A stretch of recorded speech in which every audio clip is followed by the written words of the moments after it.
జగన్మోహన్ రెడ్డి గారు డిఎస్సి అక్రమాలపై ప్రశ్నించారనుకుందాం. లేదంటే ఎవరైనా రైతులకు సంబంధించినటువంటి సమస్యలపై ప్రశ్నించారు. ఆ రైతుల్ని కలవడానికి వెళ్ళారు. వారి సమస్యలు వినడానికి వెళ్ళారు. లేదా ఒక బాధిత కుటుంబాన్ని కలవడానికి వెళ్ళారు. ఆయన వెంట నడిచే వాళ్ళందరూ గంజాయి బ్యాచ్. ముఖ్యమంత్రి గారే అంటారు. ఆఖరికి డిఎస్సి పైన పోరాటం చేస్తున్న జంజీని కూడా వాళ్ళని కూడా వదలట్లేదు. వీళ్ళు గొడ్డలిజే అంటారు. అలాగే ఏదో ఒరిస్సా గ్యాంగ్ అంట, బీహారీ గ్యాంగ్ అంట, ఒరిస్సా కూలీలంట. ఏంటి మాటలు?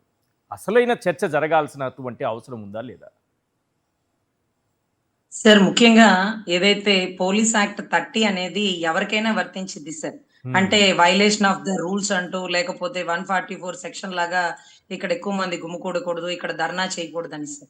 మొన్నటి రోజు నేను చూసినాను సార్, కర్నూలులో కొండారెడ్డి బురుజు పైకి కొన్ని వేల మంది పెద్ద పెద్ద బస్సుల్లో భోజనాల్లో మెనూ ప్రకారం ఆర్డర్ ఇచ్చుకొని హోటల్లో రూములు బుక్ చేసుకొని వచ్చినటువంటి గవర్నమెంట్ ఉద్యోగస్తులకి పోలీసులు బందోబస్తు ఇస్తున్న మధ్యలో ధర్నా జరిగింది సార్. అది ఎలా సార్ పర్మిషన్ ఇచ్చినారు? సో వాళ్ళ కోణంలో వాళ్ళు బాధితులు అయితే వీళ్ళ కోణంలో వీళ్ళు బాధితులు.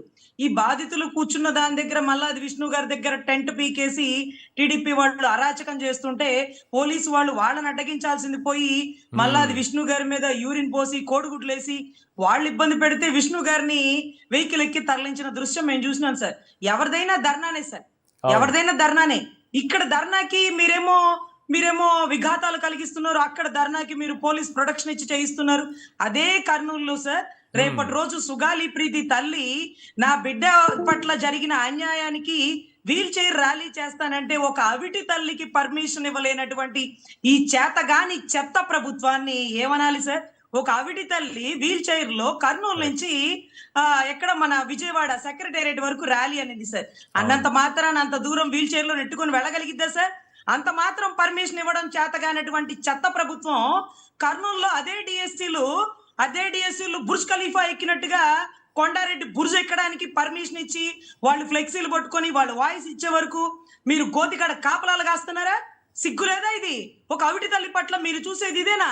అంటే వాళ్ళకు వాళ్ళే వచ్చారంటే కదా, వాళ్ళ ఉద్యోగాల రక్షణ కోసం వాళ్ళకు వాళ్ళే స్వయంగా వచ్చి ఆందోళన తెలియజేశారని అంటున్నారు. ఇందులో ప్రభుత్వంకి పోలీసు వ్యవస్థకు ఏం సంబంధం ఉంటుంది సార్? ఎవరు ఆందోళన చెయ్యాల్సి వచ్చినా నిర్వహించాల్సినటువంటి department police department sir. So police act 30 అని ఇక్కడ ఎందుకు ఇంప్లిమెంట్ చేయట్లేదు? అవిటి తల్లి మీద ఎందుకు చూపిస్తున్నారు? అధోగతి పాలైనటువంటి ఉద్యోగస్తులు ఏదైతే స్పోర్ట్స్ కోటాలో మెడల్స్ తెచ్చుకుని ఆధారంగా రైట్ టు ఇన్ఫర్మేషన్ ప్రకారం అడుగుతుంటే నోరెత్తలేని పరిస్థితి ఏంటండి? ఏమండి, సుప్రీంకోర్టు ఒక చట్టం ఇచ్చిందండి, ఏదైతే టెట్ అంటే టీచర్ ఎలిజిబిలిటీ టెస్ట్, అది కూడా లేకుండా మీరు ఎట్లయ్యా టీచర్లు అవుతారు? ఏదో గతంలో బీసీ కాలంలో టీచర్లు అయితే అయిపోయిందా?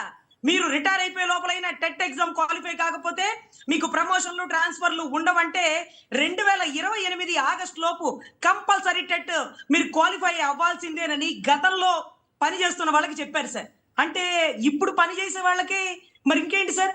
గతంలో ఎప్పుడో బీసీ కాలంలో ఉద్యోగస్తులైన వాళ్ళకే కంపల్సరీ టెట్ అంటే ఈ రోజు మన సిన్నయ్య గారు ఒక చట్టాన్ని చేసినారండి. ఆ సిన్నయ్య గారు చేసిన చట్టం సుప్రీం కోర్టుకు విరుద్ధం అండి. చట్టాలను చేయడం ఏంటండి? సుప్రీంకోర్టు ఒక చట్టం పాస్ చేశాక చట్టాన్ని మీరడానికి ఎవరైనా శతకోటి లింగాల్లో బోల్డ్ లింగం. నిన్నటి రోజు మీ ఎంపీలందరూ పోయి కేంద్ర విద్యాశాఖ మంత్రి కంప్లైంట్ ఇచ్చారండి. ఆయన చూసినాడు జోషి గారు, ఏమయ్యా మొన్నే కదా ధర్మేంద్ర ప్రధాన్ రాజీనామా చేసింది పిల్లల దెబ్బకి మేమే రాజీనామా చేస్తే అన్యాయం అయిపోయిన టీచర్ల దెబ్బకి ఆయన పరిస్థితి ఏందంట? సో ఇది చట్ట విరుద్ధం. తేడా పడిన రోజున ఉద్యోగాలు మొత్తం పోతాయి.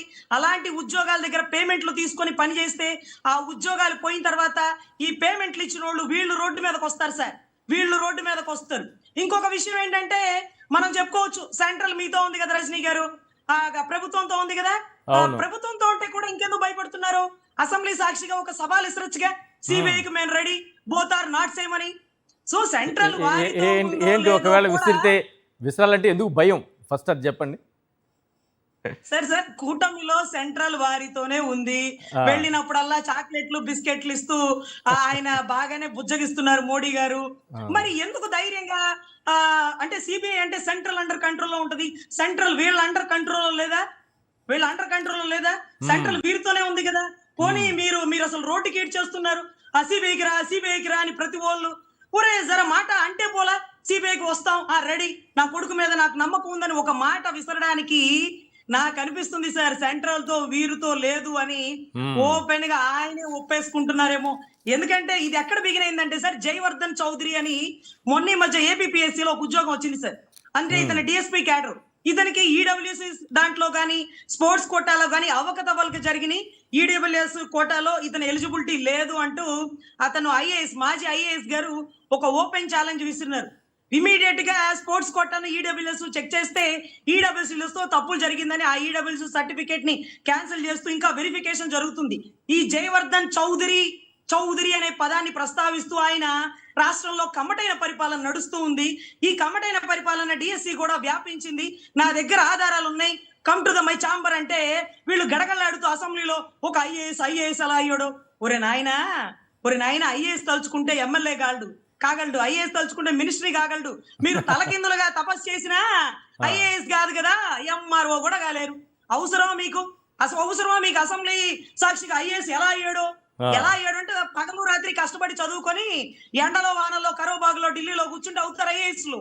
మీరు ఒక ఐఏఎస్ ని అన్నట్లా రాష్ట్రంలో ఉండే ఐఏఎస్ లు ఎలా అయ్యారు దొంగతనంగా వేలుముద్రలు వేసి లేకపోతే దొంగ ఓట్లు వేయించుకుని అలా అవరండి. అంటే ఇప్పుడు స్పోర్ట్స్ కోటా ఉద్యోగాలు వచ్చాయి కదా కొన్ని, ఇప్పుడు స్పోర్ట్స్ కోటా ఉద్యోగాలు వచ్చాయి కదా, ఆ రకంగా ఏమైనా ఐఏఎస్లు కూడా ఉందనుకున్నారేమో. అదేనండి, పావలా చదువులకి ఇలాగే ఉంటది కానీ. So whatever it may be sir, Jayavardhan Chowdary గారిని ఛాలెంజ్ చేసిన దగ్గర నుంచి మాజీ ఐఏఎస్ మీద లోకేష్ గారికి కక్ష అలాగే ఉంది. ఈ డిఎస్సి లో కూడా చాలా వరకు కమ్మటైన పరిపాలన నడిచింది అని ఆయన దగ్గర కొంత ఆధారాలు కూడా ఉన్నాయి కాబట్టి ఓపెన్ ఛాలెంజ్ చేసినాడు. ఆయన నేను అడిగిన ప్రశ్నలు సమాధానం చెప్పండి అన్నారు కాబట్టి చెప్పలేని పరిస్థితుల్లో సెంట్రల్ కూడా వీరితో లేదని ఓపెన్ ఛాలెంజ్ సిబిఐ అనే పదాన్ని కూడా వాడలేక ధైర్యం చాలక అచ్చెన్నాయుడు గారండి ఏదో బుక్లెట్ ఇస్తారంట, ఆ బుక్లెట్ చూసుకోండి దాంట్లో అన్ని ఉన్నాయంట. శేఖర్ రెడ్డి గారు బుక్లెట్ ఓపెన్ చేస్తున్నారు, దాంట్లో నా దగ్గర ఆధారాలు ఉన్నాయన్నారు. ఇందాక ఎవరో పేరు దుర్గయ్య అతనితో 2 ఓపెన్ ఛాలెంజ్ అన్నారు. అరే అసలు లోకేష్ అనే వ్యక్తికి మీరందరూ సవాళ్ళు విసురుతున్నారు. లోకేష్ గారేమో జగన్ గారికే సమాధానం చెప్తారంట, జగన్ గారిని రమ్మంటున్నారు. ఆయన అసెంబ్లీలో గర్జించారంట కదా, బాగా ప్రచారం చేస్తున్నారు సార్. అసెంబ్లీలో గర్జించింది పివి సింధు గారికి ఉద్యోగం ఇచ్చామనో లేకపోతే ఇంకొకటనో సార్. అంటే ఇంకా పివి సింధు గారికి బ్యాడ్మింటన్ కూడా ఈయన నేర్పించారు, బ్యాట్ కూడా ఈయన అందించారని కూడా చంద్రబాబు నాయుడు గారు బ్యాడ్మింటన్ నేర్పిస్తారు, ఉద్యోగం ఈయన ఇస్తారా? ప్రభుత్వం ఏదో అన్నారండి, మంచి ప్రభుత్వం ఇచ్చిందనా, ఏదో ప్రభుత్వం ఇచ్చిందన్నారు సార్. ఇంకా పచ్చ ప్రభుత్వం ఇచ్చిందల్లా, ప్రజా ప్రభుత్వం. ప్రజాప్రభుత్వం అని వాడగానే నేను మళ్ళీ ఒకసారి రివైండ్ పెట్టుకొని విన్నానండి. ప్రజాప్రభుత్వమా పచ్చ ప్రభుత్వమా అని నాకు కొంచెం డైవర్షన్ అయిపోయిందండి. సో ప్రజాప్రభుత్వం ఇచ్చిందంట, ప్రజలెవరు ప్రభుత్వం ఎవరు, అది సెంట్రల్ ఇచ్చినటువంటి ప్రతిపాదన. ఇందాక శేఖర్ రెడ్డి గారు చెప్పినట్టు వాళ్ళేమి తయారు చేశారు, వాళ్ళేమి బోర్డర్ లో యుద్ధాలు చేశారండి, వాళ్ళకి గౌరవార్థకం ఇస్తారు. వీళ్ళు పిల్లల్ని తయారు చేయాలి.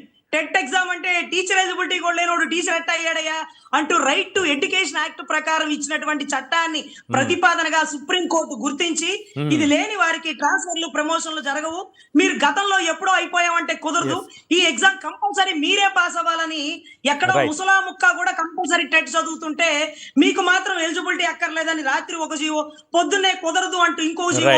కోనా శశిధర్ గారండి ఈ ప్రిన్సిపల్ సెక్రటరీ, ఆయన్ని ట్రాన్స్ఫర్ చేసేసినారు. ఎందుకంటే నీకు సుప్రీంకోర్టు ప్రశ్నలు అడిగినా ఈ శతకోట్లింగాల్లో బోర్డులింగాల్ని వేలు ముద్రల్ని విదేశాల్లో చదువుకున్న విద్యావంతులు మాకు అనవసరం అండి. అక్కడ సుప్రీంకోర్టు అడిగితే ఒక ఐఏఎస్ ని అడుగుతుంది కాబట్టి కోనా శశిధర్ గారిని కూడా ట్రాన్స్ఫర్ చేసినారని కడు అనుమానాలు అయితే అసెంబ్లీ సాక్షిగా లేవనెత్తినారండి.